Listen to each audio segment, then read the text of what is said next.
hồn cụ Maria dàn thịt bày kính nhớ.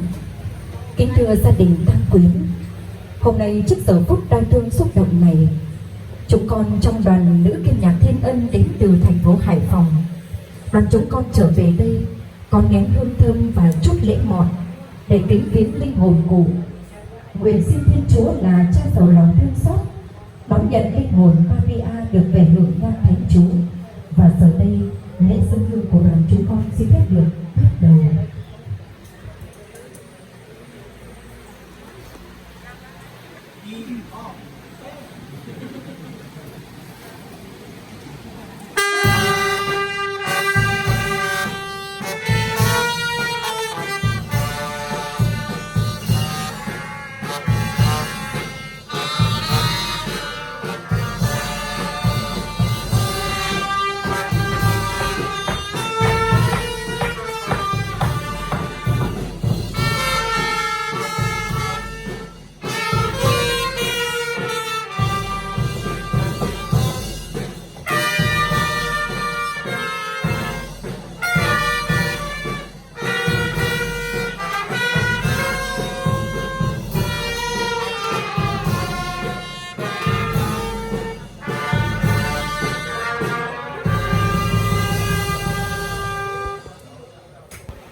Bye.